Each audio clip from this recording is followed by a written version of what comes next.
আমাদের বাংলাদেশে কখনোই উন্নতি হবে না। কেননা বাংলাদেশ উন্নতি, যে কোনো দেশ উন্নতি হয় কীভাবে? শিক্ষা ব্যবস্থার মাধ্যমে, বাসস্থানের মাধ্যমে, চিকিৎসা এবং অন্যান্য কারণে একটা দেশ উন্নতি হয়। আমাদের শিক্ষা ব্যবস্থা দেখেন, ক্লাস 10 পর্যন্ত আপনার শুধু পিতৃপুত্রের বয়স কত, পুত্রের বয়স কত, এর বয়স কত, ওর বয়স কত, এই শিখায় ক্লাস 10 পর্যন্ত। তারপরে ইংরেজি সাবজেক্ট দেখেন, ইংরেজি সাবজেক্টে আপনার টেন্স, টেন্স হলো কাল, বর্তমান, ভবিষ্যৎ এবং অতীতকাল। এই 3 কাল শিখাইতে শিখাইতে ওর 10 বছর লেগে যায়। ক্লাস 10 পর্যন্ত শুধু ওর কালই বোঝায়। তাই এতে আর কী শিখবে মানুষ? পোলাপান আর কী শিখবে?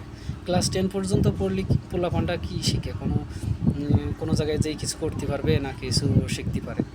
হ্যাঁ, অঙ্কের ভিতরে শেখায় হলো আপনার পিতার বয়স কত, পুত্রের বয়স কত, আর ইংরেজির ভিতরে শেখায় হলো টেন্স। এই শিখতে শিখতে তার মনে করেন বয়স পারই যায়। এবার বাস্তব জীবনে যেই সে কী করবে? বাস্তব জীবনে যেই মনে করেন যে ওই মাস্টার্স করার পরে বলে যে হ্যাঁ একটু এবিসিডি পারে, তখন একটা কোম্পানিতে জব দেয়।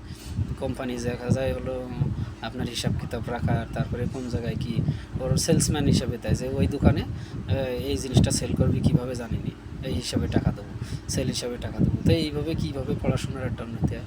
আজ পর্যন্ত বাংলাদেশের শিক্ষা ব্যবস্থায় কী বানাইছে? বেশি পোশাক শিল্প একটু আছে, উন্নতি আছে।